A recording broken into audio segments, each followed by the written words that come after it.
අම්මා කෙනෙක්ගේ තාත්තා කෙනෙක්ගේ වටිනාකම පින්නතුනි අපි කවියෙන් කොහේ කවි වලින් ගැයුවත් වචන වලින් පෙරලා අපි ලිඛිතව පොත්පත් ලිව්වත් අපි ලියන පොත්පත්වල පොත්වල කොළ ඉවර වෙයි පෑන් වල තීන්ත ඉවර වෙයි ඒ වගේම අපි කියන වචන හදන ගොතන කවිවල කවි වැටවල් ඉවර වෙයි ඒ කවදාවත් අම්මා කෙනෙක්ගේ තාත්තා කෙනෙක්ගේ ගුණය වටිනාකම ලියලා කියලා නිම කරන්න පුළුවන්කමක් නැහැ.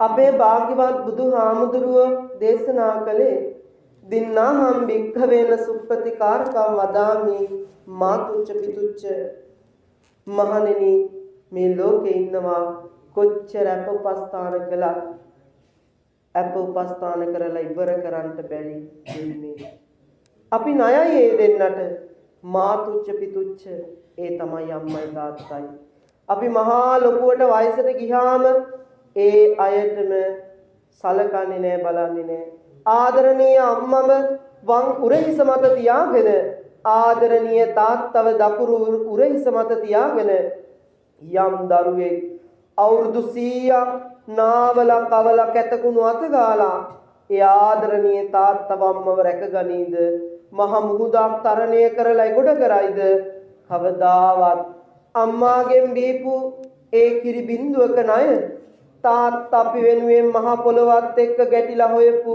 දහඩිය කඳුළු හෙලපු දහඩිය කඳුළු බින්දුවක ණය ගෙවලා ඉවර කරන්නට බෑ ඒ උනත් ඔබ අද වර්තමානයේ අම්මාට තාත්තාට එහෙමවත් සලකන්නේ නැහැ පෙන්වන්නේ හොඳට මතක තියාගන්න අපේ බුදුහාමුදුරුවන්ට අද මේ වගේ බුද්ධ රාජ්‍යයක් ලබන්නටත් හේතුණා අම්මා කෙනෙක්ගේ වචනේ.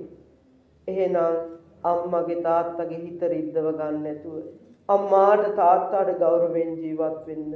අපේ අම්මලා තාත්තලා හිතන්න එපා පොඩි ළමයින්ට හොඳ බණක් කියලා. අනේ මාපිය ගුණ ගැන කියන්නේ හරි හොඳයි කියලා හිතන්නත් එපා මොකද ඔබත් තේරුම් ගන්න. ධනය බලය නිලය කාන්තාව ස්වාමිවරු තමන්ට ලං වුණාම තමන්ගේ අය වුණාම තමන්ට තමන් වදපු හදපු අම්මලා තාත්තලා අමතක වෙනවා.